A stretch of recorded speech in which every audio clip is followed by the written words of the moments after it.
This is LTV. Inside Leominster is brought to you in part through the generous support of MP Crowley Incorporated and by Rockland Trust, where each relationship matters.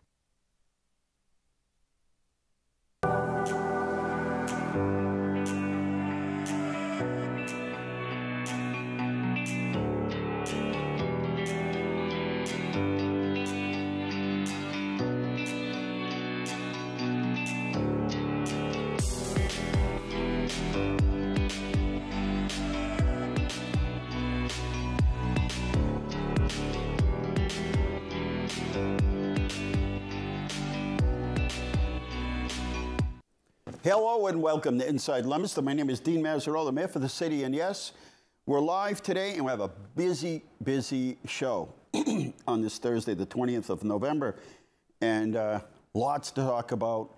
And just for something that's happening right this minute, at 4 o'clock, it just opened the farmers market at City Hall is open till 6 o'clock tonight, and I went through and I already made purchases.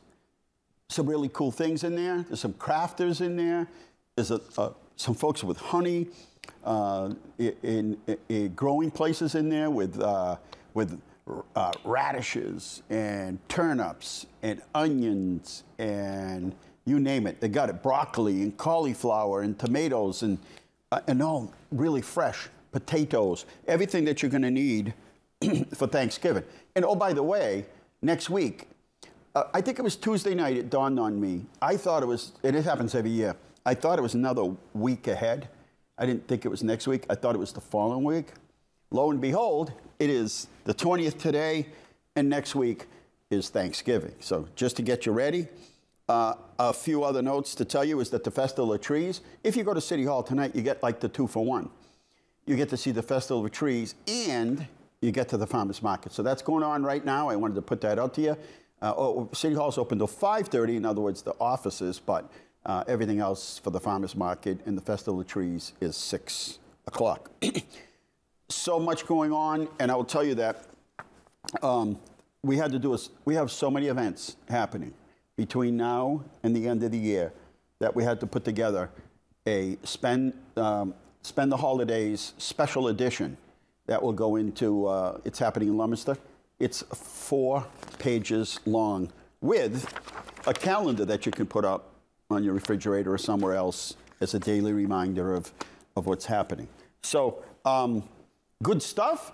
And our phone number here is 534-1626, here and ready to answer any question you like. We do have a guest today. It's Jeff Legros from the Planning Department of the Montezuma Regional Planning. And we're going to be talking about a project that he's been working on relative to the flood that we had in September 23. And so much more this afternoon right here at Inside Leominster. So we're going to be cognizant of our time today because we have a lot to get done. And want to make sure that I remind everybody of all the things that are coming up. In fact, tomorrow night at St. Mark's is a holiday bazaar. And it was a real treat to see everyone at the Christmas in Acadia at St. Cecilia's last week. And I got to say, it is impressive. They have an army of volunteers. It is such a big event. And everybody comes back for this event. And there are people who, not only myself, but other people will tell you, I only see them once a year. And an army of volunteers, the Monsignor, everyone, all the, you know, the staff that works there in the office, the maintenance crew, everybody. It's just one big machine to put on an event like that. And it's a pretty special one too. And so anyway, more specialness coming tomorrow at the Christmas Bazaar at St. Mark's. That's 60 West Street. If you, there's so many churches in town, 60 West Street. And tomorrow night, it's going to be from 5 to 8. And then on Saturday is 9 to 1 o'clock. And that's raffles, crafts, games, food, and more. And that's at St. Mark's on 60 West Street. Then on Saturday, you got 2 fairs. If you're like me, you like jumping around all these different fairs. St. Leo's Fair is this Saturday from 10 to 3. Again, local crafted, delicious foods, raffles, potluck treats, baked goods, and kids' activities right there at 120 Main Street across from Carter Park. And then also this weekend, breakfast for the bands. Breakfast for the bands. This Sunday, it's in Fitchburg, 140 Arnhow Farm at Fitchburg High School, 8 to 11. It's a lot of food to push through, but it's a wonderful, wonderful event. So, and then on Sunday, if you think you're going anywhere Sunday, don't make any plans, because there's a community market. And that's Sunday, the 23rd from 10 to 3 o'clock at the Congregation of Gudakim, 268 Washington Street. Breakfast for the bands. So first is breakfast for the bands, 8 to 11. From 10 to 3 is the community market. Then a candlelight vigil for peace. And that is at 4 o'clock on Sunday the 23rd, Monument Square. Join Pilgrim Congregational Church in a community time of prayer and song. All are welcome. And you think we're done. Let's see. When is that other? There's a concert coming up. When is that? Which one? No, this is the Neshoba. Is that this weekend? I have to look. When is the? It's probably not until next week. Let me look. There's a Neshoba concert coming up. I could have sworn I read it here. Oh, a special performance on the 23rd. Okay, I don't know why it's down here. But it's a special performance on November 23rd, 1 to 2 o'clock. The Neshoba Valley concert is going to be there at City Hall. So this is all on Sunday. So a lot going on, and you can make it all. Yes, you can. And also on September 23rd, you can see the Festival of Trees. And it doesn't cost anything to get into this Festival of Trees. All right, it is break time right here. 10 minutes past the hour. We're going to take a quick break, and then we're coming back with Jeff Legros, the Senior Principal Planner of the Montezut Regional Planning, and we're going to talk about a project that he's been working on. So stay tuned. Our phone number, once again, 978-534-1626.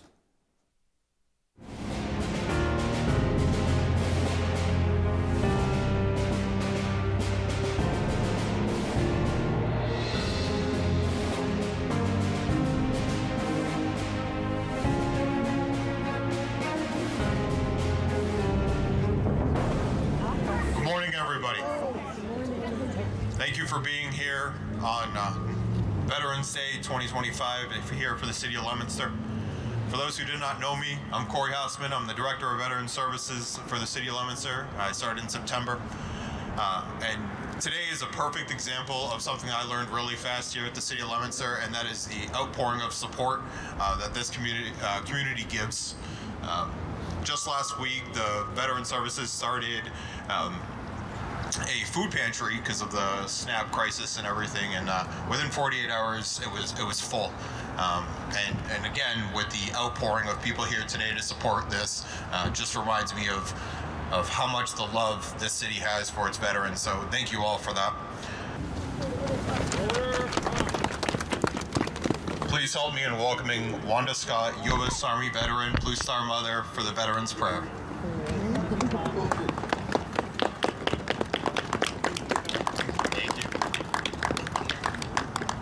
Good morning. Good morning. Hi. I would like to read a Veterans Prayer written by Susan Helen Kramer. You gave her peace with courage, that families may be free, so children could grow strong and safe there ever be. In giving for the sake of peace, you may have suffered loss. Your body may still show its wounds from taking up the cause. May remembrance of your time away, your sacrifice for peace, spur us on to strive more strongly for freedom, that there'll be released from causes that sent some away to fight that we may freely live. With grateful, we thank you, veterans, for all you gave and give. Amen. Amen.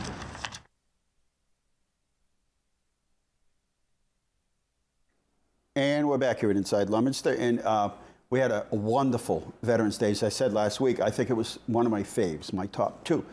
And it was pretty ironic because we stood out there and as they lay the wreath in the common near all of the memorials that are there representing so many people.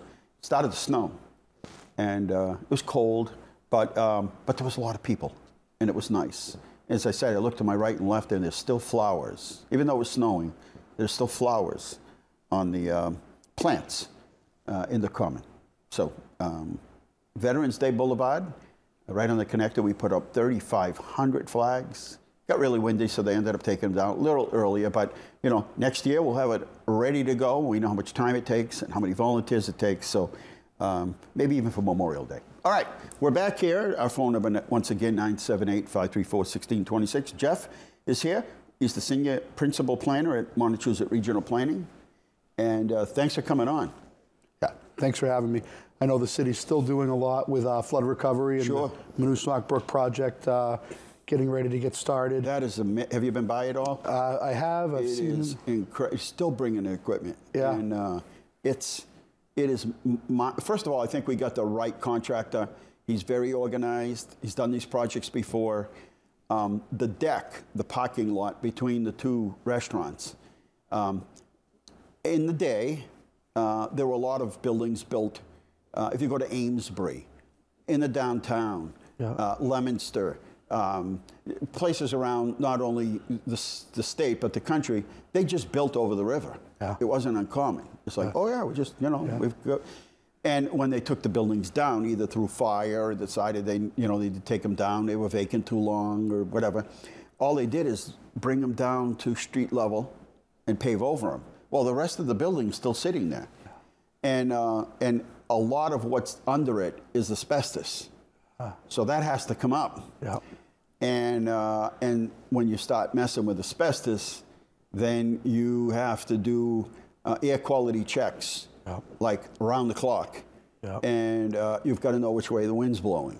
You have to, so you have to put these monitors all over out there because, you know, you've got to know if, and when trucks leave the property with the asbestos in it, they have to decamp.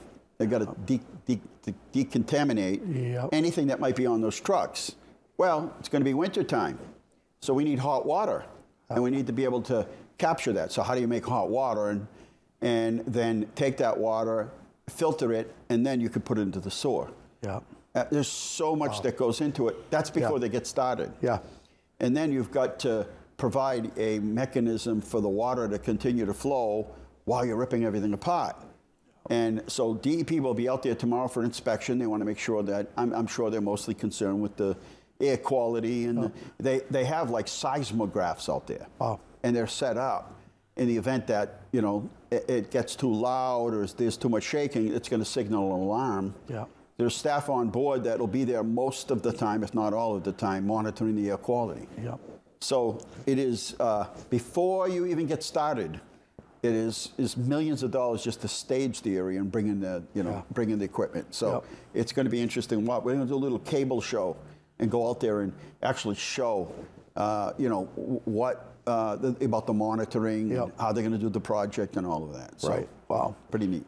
Yeah, a lot goes into it, I see. And I know in the end, it looks like you'll be... Beautiful project. Beautiful project. The city will be more beautified, and the city will be safe. The benefits to the residents and the businesses, and just got to get through it. And the brook, as well. Gorgeous. All the benefits. So the project that you've been working on is regarding the flooding, and so tell us where you're at. So it's good to check back in with you. I think we were here last in July, thereabouts. Could be 2 weeks, 2 months, or 2 years. And we've been working, plugging away with our project partners. I'm with the Montezuma Regional Planning Commission here in Leominster on Abbott Ave, and we're working with BSC Group, environmental consultant and general consultant and landscape designers, and Siler Climate Consulting, handling a lot of our outreach and engagement and connections with the community to get the input of the people. And really that's the primary goal of our project is sort of twofold, right? We want to chronicle the event and tell the story through the eyes of the people that experienced it. And, some of these memories aren't good memories, but but to document the historical significance of that flood and to learn from it, right? Lessons learned, and the title of the project is, looking upstream, learning downstream, and we really want to think about, lessons learned. So we use the analogy of kind of a river and upstream, and flooding coming from uphill or upstream and coming downstream, and the past versus the future downstream. So what can we learn from the past about the future to make good decisions and to make the community safer overall and over time? And right now, the biggest part of that, and we're still in the tail end of the data gathering part. We've been getting out and connecting and talking with people. I was at the senior center last week, the library a couple days the week before, and here today. And is it hard to get people to talk about it now? I mean, it's been a couple of years, and is it just, okay, we've moved on, we've finished the basement, we threw a bunch of things out, and is it hard to get people to engage? It depends who you talk to, I guess. Some people prefer not to talk about it. There's a lot of challenges and trauma and damage and a lot of personal experiences that people had to deal with. And they've emotionally moved and financially moved on. Financially moved on, right? I mean, the challenges of getting those things fixed and overcoming and getting your reimbursements and getting to the next step. A lot of people want to put that behind them. On the other hand, there's other people that want to tell the story. They recognize the historical importance of it, and they are happy to share their story and talk to you. So it really depends who you talk to. And there's other people who say, I don't really have anything to tell you. Not much happened to me. I was lucky. And then as you're... But that's the story in and of itself. Yeah, well, yeah. But then what you find out is you talk to them for a minute, and as you're saying goodbye, they say, I did get stuck. I couldn't get past. And all of a sudden, my car got, stuck. I couldn't get past this point. And a lot of people feel as though their story is less important than others, or they didn't experience it as bad, and so they think that's not a story. But really, the person who couldn't get through a puddle and unfortunately had their car damaged, and they maybe got through and they got home. The next day, it didn't start. I talked to somebody. I think he had an old Buick, one of the big boats, and he said he loved that car, and that was the situation he was in. And that was no good. He got through. It went, floated like a boat. But the next day it wouldn't start, and that was the last of it, and those are sad stories, but every little story is a piece of the puzzle to try to identify what happened and where it happened. How many people have you talked to so far? Oh man, we've probably talked to hundreds of people. Really? That's impressive. With our different events. We were at the Have you knocked on anybody's door and said, hey, I heard you got flooded out, can you want to chat? No, we haven't done any door knocking. You haven't needed to do that, I guess. No, and we were at the Johnny's Appleseed event, and as and anybody here in Leominster knows, big event, thousands of people. We were lucky to be there and in a good location where we connected with and interacted with a lot of people. And so we got to talk to a lot of people there. Your library, fantastic place, people in and out all the time. We've talked to people there. Senior Center welcomed us. We talked to people there. And community engagement events coming up, we have to look forward to. I guess it's kind of like, if you pose the question in the appropriate way, it's kind of like, where were you when the lights went out? Now, you're too young for that, but when the lights went out in the Northeast, there was a song written. It was like, where were you when the lights went out? People remember where they were. Where were you when Kennedy got shot? Where were you when Robert Kennedy got shot? So there are certain, so I think if you pose the question, where were you during the flood? Or what happened to you during the flood? Then people are more like if you say to people, where were you when Kennedy got shot? Everybody opens up. Everybody wants to tell their story about where they were. Where were you when 9/11 happened? Right? Those kind of things. So I guess it's how you ask the question. I like that a lot. Gentleman I work with said to me just today, matter of fact, a couple hours ago, he said, we got to think of something catchy like that, and he said, what do you want to tell us? Water, you want to tell us about the flood, and I said, okay, that's a good one. Yeah, no, because it cracks the ice. It says it's something simple, like, where were you during the flood? Well, maybe they weren't in the flood, but there's a story to go. Anyway, that's what we'd like to know, right? And that's what we're here to do. Sometimes I have a conversation with somebody, I'm always interested in their story. So I might say, where are you originally from? If they bring up something, and then their story comes. And usually it's a good story. Or what did you do for work in your day? Retired people. If you say to them, you know, he or her, and you say, hey, you know, what did you do? And someone like, I raised 5 kids. I raised 7 kids.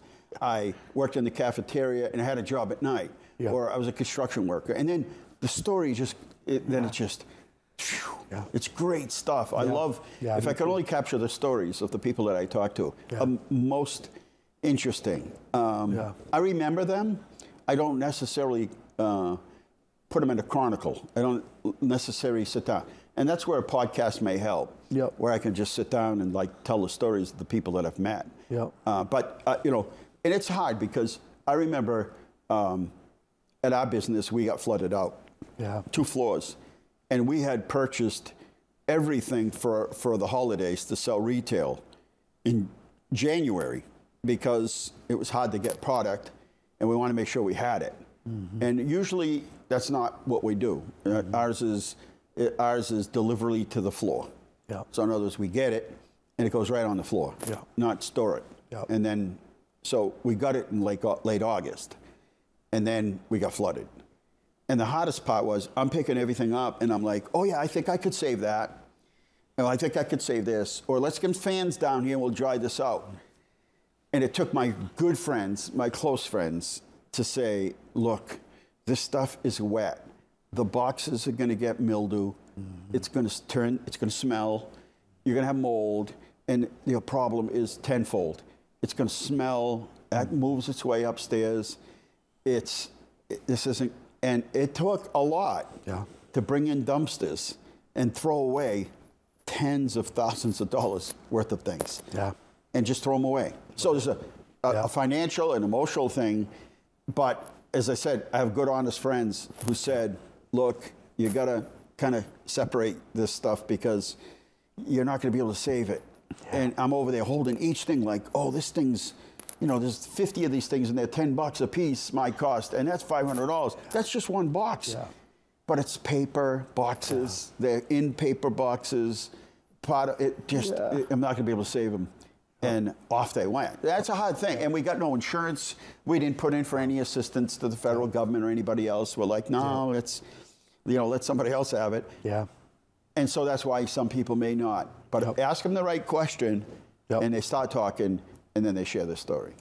That's what we're looking for, and that's what we're hoping for. So what else do we got? Tell us how we can help. Well, what I'd like to show you today is if we queue up the crowdsource map here, folks can go to our hub page, and the link is here on the screen, and you can see it on the digital bulletin board here on LTV.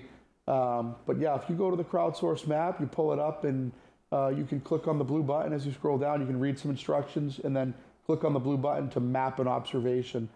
And if you go to the bottom of that, scroll down to the very bottom, explore, it will take you into the map itself. And what you can then do here is you can zoom in and out of the map and look at what other people have put on the map. These are your neighbors and your friends and your family, your fellow residents of Leominster. And if you have a point to add, which we hope everybody that had an experience can add a point, you can type an address into the bar on the left. How cool. And if we put in City Hall, there was some flooding there at City Hall. Absolutely. That brings us right to City Hall. If you talk to the emergency management director, he'll tell you that they found fish down at the emergency management. It's a 3/4 of a mile away from downtown. That's how. That's where the water went. Wow. Yeah, it's something else. The point of least resistance. Yeah. And so once you get to a point, by typing in an address, you'll see that pop up on the map, and then you can put what was the impact there, what happened, the primary flood impact, and what would you say at City Hall? I guess was it public infrastructure damage? Maybe if we scroll down at our different choices, property damage. We have deep water flooding, fast water flooding, but right there at the bottom, public infrastructure. Property damage to public infrastructure. I know the city experienced at least 57 incidences of real serious public infrastructure, probably hundreds citywide. It was amazing. That's one of the choices. So for City Hall, I'd call that public infrastructure. It's your main City Hall building, your government administration. And then just below that, you can enter in a comment of what you experienced there. So the Board of Health director sitting in her office may have fled flooding and seen it come in up to her feet and said, oh man, I got to get out of here, you know. And or, you know, anybody that has the story, like, you can put that in underneath the primary impact. 2 or 3 sentences is all you need to do. So we want your help. Quick and easy. This is going to be help because it'll tell the story and document it, and it'll put a historical piece together so that when people look back, so, you know, the floods we had in the 30s or whatever it was, you can find some newspaper articles about it, but nothing like this. Yeah. This is like, this is a part of the record forever. Yeah. You'll be able to find this forever. You'll be able to go back and look at the map, tell the story, see the story, understand it. And speaking of seeing the story, after you drop your point and add a little bit of information, select a button, add a little information, you can upload a picture by hitting the add button at the bottom of that. Before you click submit, you can actually add a picture. So if you have a picture or multiple pictures that you'd like to add on, you can add them on just by clicking that add button and then connecting to your file, whether it's from your phone or from your iPad or from your computer. How cool. Yep. Oh, that's pretty good. And then your point will load up on the map, Mr. Mayor. Yeah. You have another one you want to add? You want to run through another one really quick? Sure. Check out a place? Yeah. Where would you like to go? Your business, maybe? Another location Central you know of? Street near CVS, so Central Street near, right now they're doing work there. Right on the Central Street CVS to the right of it. Yep. There was a house there where the gentleman noticed that so it'd be on the corner of Central and Graham. And he noticed that the water was coming up, so he went inside to tell his son to move the car. And by the time they get out to the car, he started walking out to it. The car was gone. Wow. Washed it away. Floated away. So he's got a great story. I don't know if you've talked to him specifically, but they are doing work down there right now. They're rebuilding the walls and everything because they all got washed out. It is hard. You know, people saw on TV the big stuff, but there was a lot of big damage done that people didn't see. Yep. You know, they tend to go to the places where it's got the highest profile, right? But there were plenty of places that you just couldn't get to. Yeah. That a lot of damage was done where it took things and pushed it right through the garage, from one end of the garage in and one of the garage out. Yeah, moved the whole car. And I mean, the CVS was one location down there where there was, feet of water in those parking lots. And, so for that location, you'd pull down the menu and add deep water flooding. Right. And then was that one on there at Central Street? Did you guys find it? Yeah, there we go. I would say deep water flooding. Yeah. Is it on there though? I don't see a point right near there. No. So Graham Street, Central Court. You got to come down. I don't know if it's up or down. Looks like right there. Not Crown Street. Graham and Central. Graham and Central. Graham and Central. Yeah, I see Graham. Okay. Yeah. Okay. Yeah.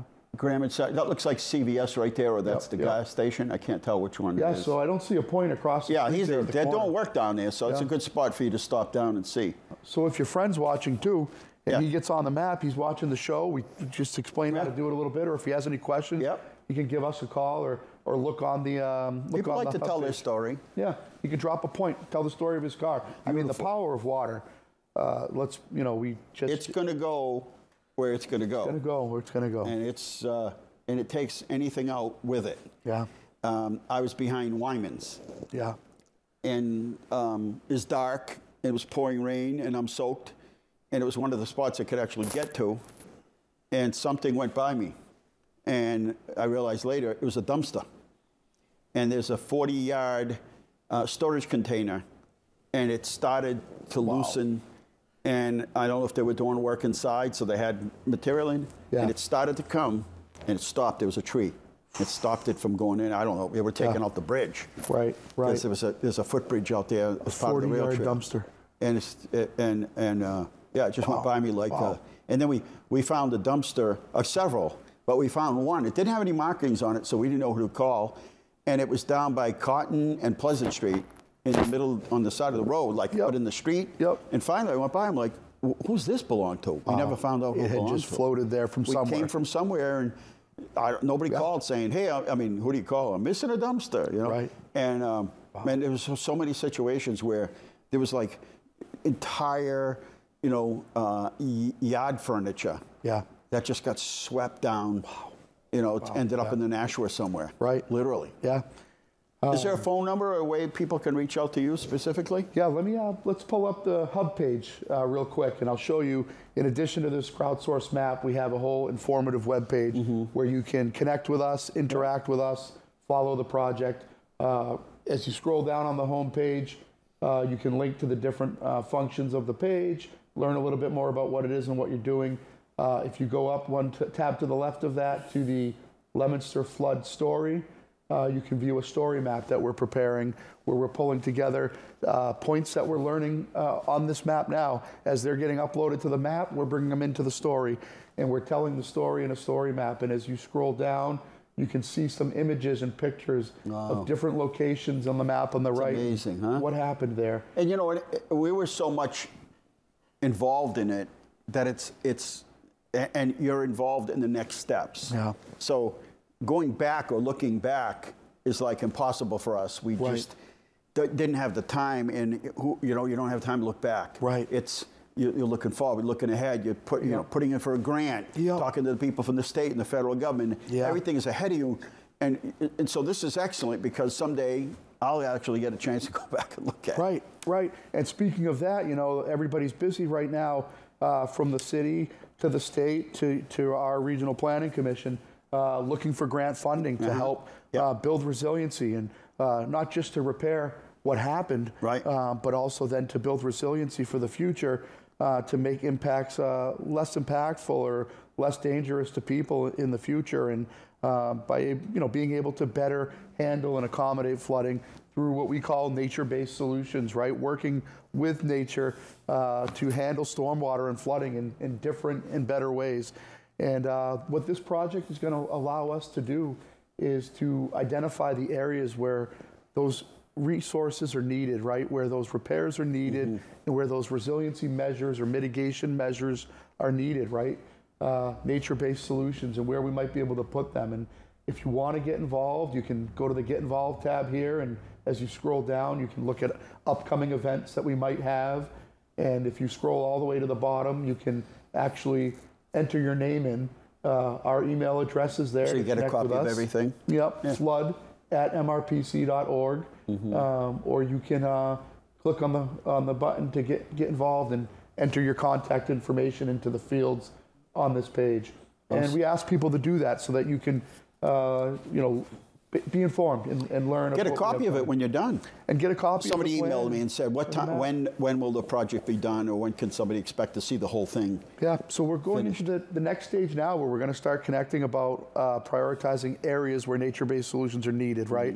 We want to gather all the information, put it on the map. Now we want to say, where can we make some corrections, some fixes, and get the funding to do it in the next year or two. Right. So if you want to get involved with that, we're going to be having a couple of public engagement events to learn from people and on prioritizing the things that we've identified and what their thoughts are on them, and to give their opinions. And from there, we're going to be finishing this project up in June, but a lot of work still yet to be done and a lot of opportunity to get involved between now and then. That was the question, is how long do we have to get involved? So it's a while. So you got a little bit of time. And we're going to keep this map up throughout the project, but we're really asking people to get on there between now and mid-January to upload their points onto the map. And it's really important that people do that, because the more points we get on the map, the better we can understand what happened. And the more complete of a product we'll have in the end. And so we encourage people, get on there, check it out, follow our project, get involved, go onto the map, add a point. And just as importantly as adding your point, talk to people you know that also have experiences and ask them to go on and add a point. And I know we'd appreciate that. And I know that the mayor would appreciate it in a year or two when we have this product to show what's needed and to help the city get the grant funds they need. Absolutely. The ultimate goal. Well, thank you very much, Jeff, for coming on. Jeff Legros, the principal planner at the MRPC, and they're doing this project. And if you have any questions at all and you want to call us, because, well, we have it all too, and we can, if you missed something and you just tuned in and you're like, oh, geez, I missed the whole segment, or you just caught the last part, give us a call at 534-7500 extension 0, and we'll hook you in with Jeff. We're taking a short break. We'll be right back.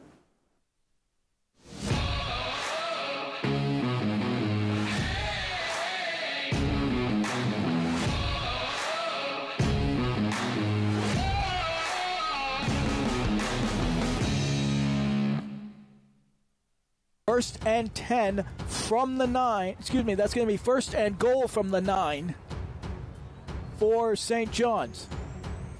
Parent in the backfield. Runner in motion.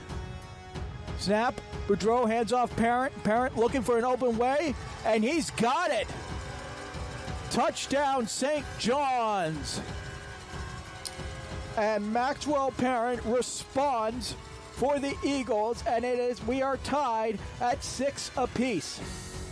A very, very fast response for St. John's Prep. Gillingham in motion, snap taken. And Tribio is going to roll right into the end zone. Touchdown, St. John's Prep.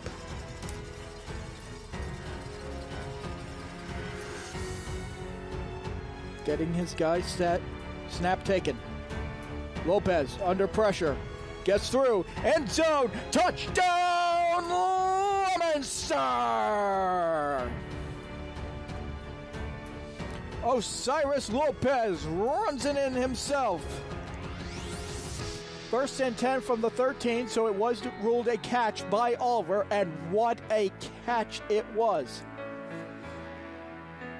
Mason Chester in there with Lopez. Snap taken, Lopez looking. Still on his feet. Hawk chasing him. Hawk goes down, Lopez still on his feet. And he's got an open lane, and he's going to go. Oh, and what a head.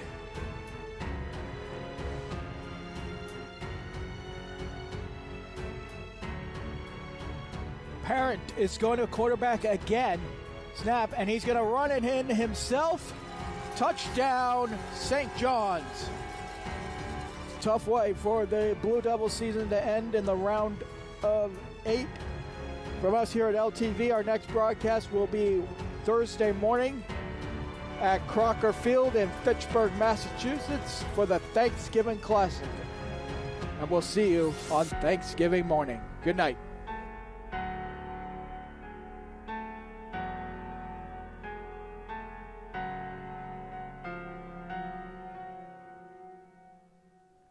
There you go. And if you're, what a game, but St. John's, I guess they had a good night or whatever. And these are the games where, when you really get into the competition, anything can happen. And speaking of anything can happen, we have the Breakfast of the Bands this weekend, which means next Thursday at 10 o'clock at Crocker Field is the rivalry between the Fitchburg and Leominster, or as some say, Leominster versus Fitchburg. Never know, right? So don't assume anything. Make sure you show up at the game to support the Leominster High School players and the team. Cheerleaders took the states. I don't know if you saw that. I posted it on social media. They took the states, and that's a lot of competition. I know the old days of cheering, and today it's a very athletic, it's a sport as far as I'm concerned, and it is fierce, fierce competition, and they took the states. So big deal for them. Okay, so tonight until 6 o'clock, it is the 20th. If you're watching this next week and later, but it's the 20th of November. It is, you've still got another hour and 15 minutes to get down to City Hall to see the Festival of Trees and Farmers Market. And Christmas bazaars this weekend, holiday fairs at both St. Mark's and St. Leo's. You can go, everything that, this is a special edition of It's Happening in Leominster, but everything that's on here, let's see, what day are we doing cable here? Santa's coming in. Let's see, 18th. Do we have 18th? No, they don't have it for some reason. Let's look. Maybe it's on the calendar. No, for some reason it's not on here. I don't know why, but we always promote it. And so everything is happening here, and it's 4 pages and a calendar. So that tells you how much is going on. The big day is December 6th, is the stroll. That's 3 to 5. After the stroll, we do the electric light parade, and then we do the tree lighting. So lots happening. We still have a few spots open. This is the toughest time of year to get people to donate blood. And we're doing a blood drive next week, Tuesday the 25th, and there's like 9 spots left. And if for some reason you have a spot in your heart and the time, and you could give blood, give us a call, 534-7500 extension 0, and you'll fill up one of those 9 spots. Tonight, in just a couple of minutes, WCVB, which is Channel 5, is doing a segment on a program that AIS, which is a furniture making company, office furniture making company here in Leominster, started. It's called the Radiance Program. And anyway, the segment is going to be on tonight, both at, let's see, 5 and 7 o'clock. It's going to be on. We're doing another dollar campaign. If you can afford $1 or a few dollars or 5 or 10 or whatever, make that donation to the mayor's office. You can write a check to Mayor's Heating Fund. And we're going to try to get everybody. Do you know we're out of money already? We just opened the program in the 1st, and that's how much of a demand there is. We're picking up leaves at curbside right until the 29th of November. And we're also running the transfer station Thursdays, Fridays, and Saturdays at 22 Jungle Road, if you want to bring them there. But don't miss the 29th, because it's like $10,000 a week for us to have the contractor stay. And we can't do that this year. The Shoreland Farms is still open on the weekends, 11 to 3. And very shortly, at the end of the month, they're going to start selling Christmas trees. And then they have their own, you don't have to pay. They have their own light show. Tomorrow at the public library is Explore and Play for 1 to 3-year-olds at 10.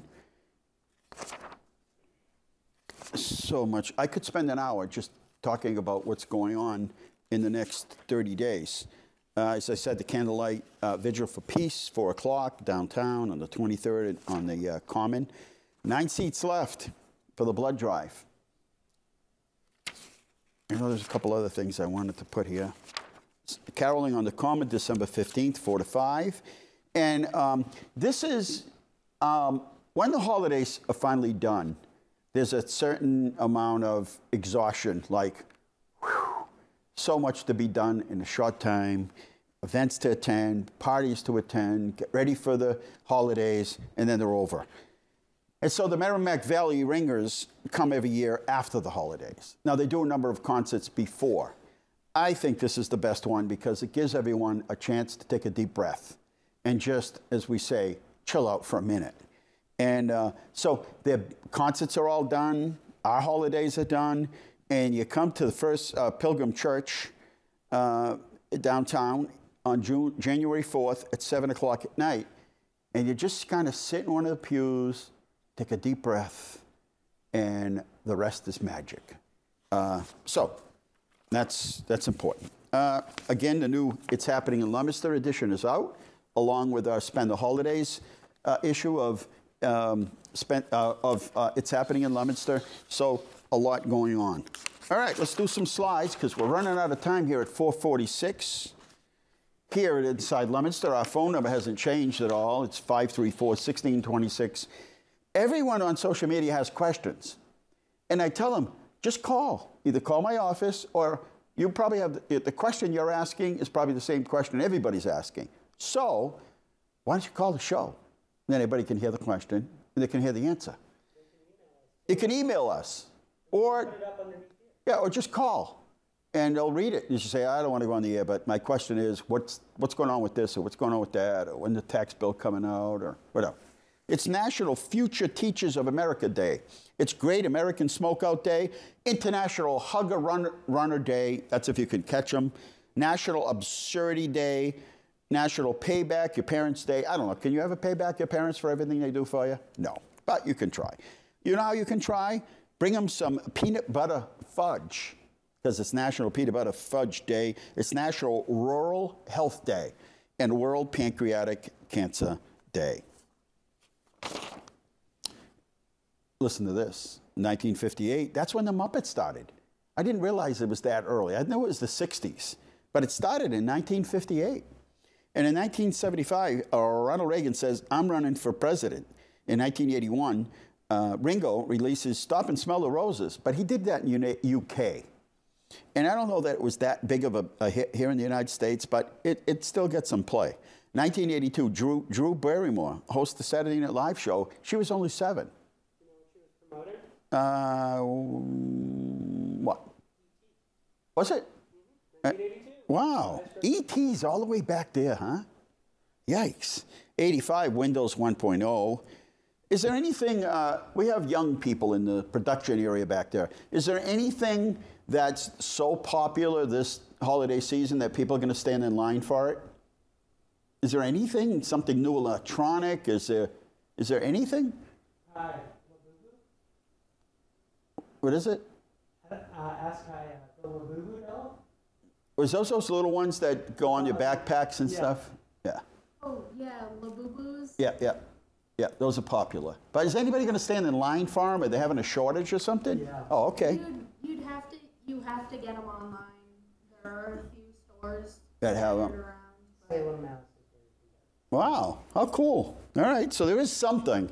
I remember standing in line with my wife, the Cabbage Patch doll, and every year it was something. It was, what's the thing that had a tape in it? Beatrix? Potter? Teddy Ruxpin. Teddy Ruxpin, yeah. I remember standing in line for that. You only one per family. Sorry.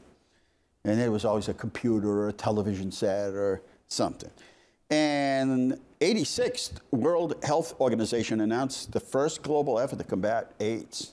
That was huge because nobody really understood, kind of like COVID, nobody really understood it.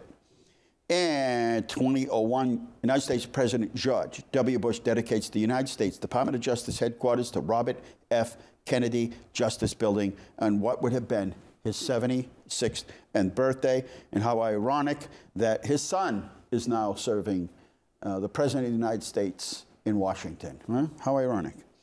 And 2022, Elton John, who I think is one of the greatest talents of all time, completes the North American leg of his farewell Yellow Brick Road tour. You were supposed to go? Final tour, Dodger Stadium. Now, I think when I close my eyes and I listen to that song, Goodbye Yellow Brick Road, I almost hear the Beatles.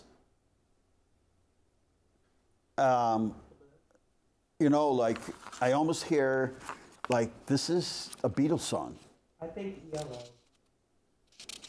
Yellow, yeah. Yellow. The Yellow Submarine or something. Electric Light Orchestra. Yeah, yeah. I don't know, I just hear it and I'm like, that sounds so much like the Beatles.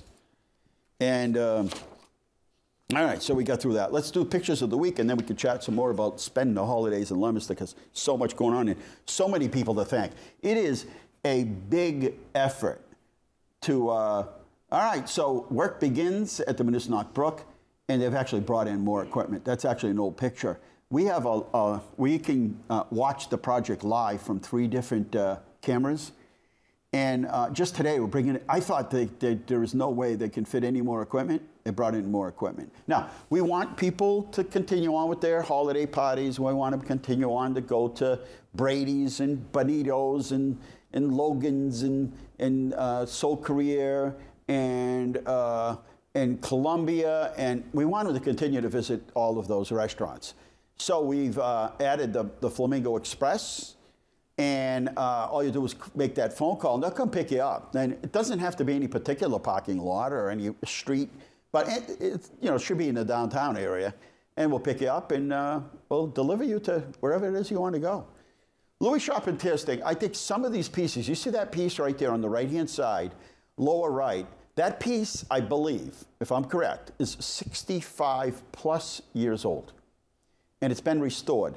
And so not only do you get to come to the Festival of Trees and the many events that are going to be held in the auditorium, but you get to see Louis Charpentier's display. And that's something special. And I was at a funeral, and then later the Christmas in Arcadia. We talked a lot about Louis. And now, you got to remember, Louis has been gone for some time. There is a generation of people, kids, who didn't know Louis and didn't see his display. We've got more trees than ever. It's the most amount of trees, and yes, the famous train is back. The train is back. And congratulations to all that worked so hard on the rail trail. We're going to do something later. LTV came out to film this. We'll do something later in the spring. And nice job on the filming. And but we cut the ribbon. We'll do something this spring with the MassDOT and all the trail people. It really came out good. I think we are definitely pleased at the finished product. of this. We have some signs to put up, but other than that, so thank you to Fraticelli Oil Company for their generous donation to the fuel fund. Not only can we call them at the wee hours of the morning to tell them somebody doesn't have fuel and we'll pay for it, but these people, the Fraticelli family, steps up and they make their own donation. So not only do they deliver it and prime the fuel for us when the oil tank is dry, or go out on a cold day when somebody doesn't have oil and we really want to, it's a local company. I think he's got like, I don't know, he's one of the biggest oil companies and trucking companies around.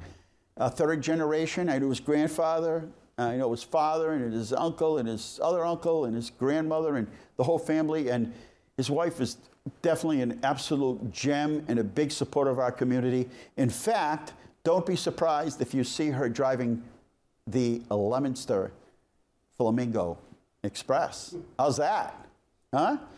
So thank you to the Fraticelli family and the Fraticelli companies. They have a number of different companies there. So we went back this year, and there were some spots we missed, and so we went ahead and did sidewalks on Washington Street and Church Street, and we really went back to try to fill in. The biggest thing is that we're trying to get everything to be accessible for all. So if you're on a sidewalk and you go 1,000 feet and then all of a sudden it's impassable, or there's no curb cut so that you can get off the sidewalk, what do? I mean, you take your life into your own hands. So that's where we went back and fixed a bunch of areas. So that's where we spent the bulk of the money on this year. And at EMA, we hosted at the emergency management, I got to do the welcome, and we Homeland Security did a thing on school safety, and it's nice to see that these kinds of training go on. It's nice to see our emergency management highlighted here in Leominster, and the focal point for this particular day. And then I can't thank enough. And I was in the 2009. I was in the Wizard of Oz at the high school. I thought I was the mayor, and the mayor has about 10 lines. I later found out I was the wizard. So I was everything from the very beginning all the way to the end where he takes off in the balloon. And it's a lot of work. Now, they're younger, their brains are like sponges, but let me tell you, it's a lot. And then we had for 4 performances. They did an absolute awesome job to a full house at every performance. And it cost a lot to put these on. And I will say, I'm awful proud that when we did over the high school, we spent $45 million. I was adamant that we do the Aldrich Cousins Auditorium over. The chairs were old and ripped, and they squeaked. And we had events in that auditorium that holds 1,000 people. We'd have dance recitals in June. It was over 90 degrees inside, no air conditioning, no ventilation. And now we've got a new heating system, new ventilation system, new lighting, new seats, everything, new carpet and everything. And they've done a great job taking care of it. It looks brand new in there. So bravo to the cast and crew of The Wizard of Oz. And there's our 2 favorite city councilors who are also our favorite poutine makers at the St. Cecilia's. They had so much food. I walked in and the line had to be 40 people waiting to get not just poutines, but all the food that they have there at Christmas in Acadia. Just an amazing thing. So a big thank you. You know, I said this on my morning briefing, the other communities, and this week I had a chance to be all over the place. And businesses from outside the area, businesses and elected officials. And we've had so many elected officials come to the city to see our events. Not all of them, but you know, they'll come out looking at you, how do you do this? And you know, your buddy, right? We do it with other places, like how do you do this, how do you do that, trade ideas.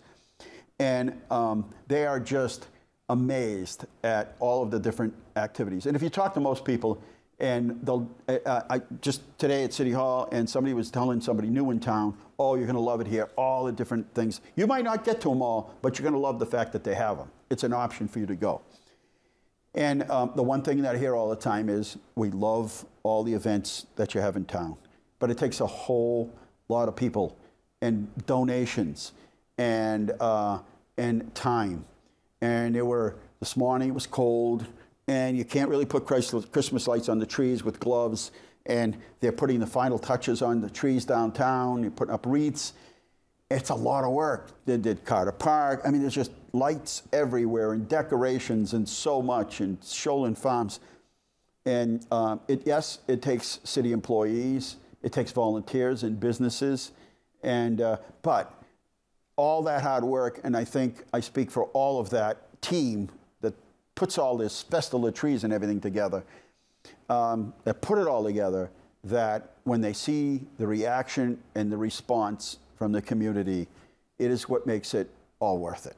And so we thank each and everyone for whatever part you play in whatever organization, whether it's that army of volunteers at Christmas at Arcadia at St. Cecilia's, or the church fairs at St. Mark's, or St. Leo's, or at St. Anna's, or the school functions that we have.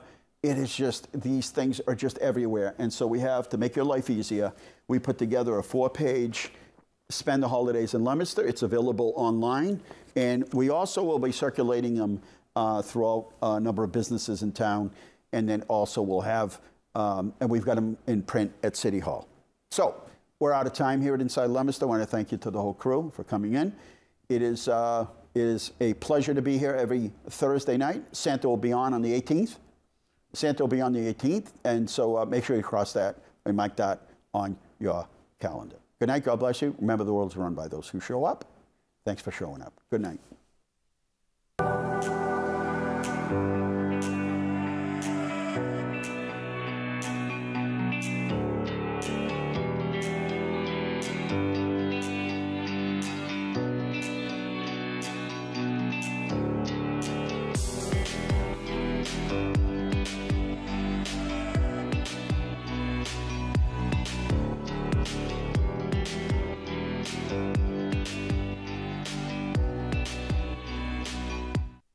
Inside Leominster is brought to you in part through the generous support of MP Crowley Incorporated and by Rockland Trust, where each relationship matters.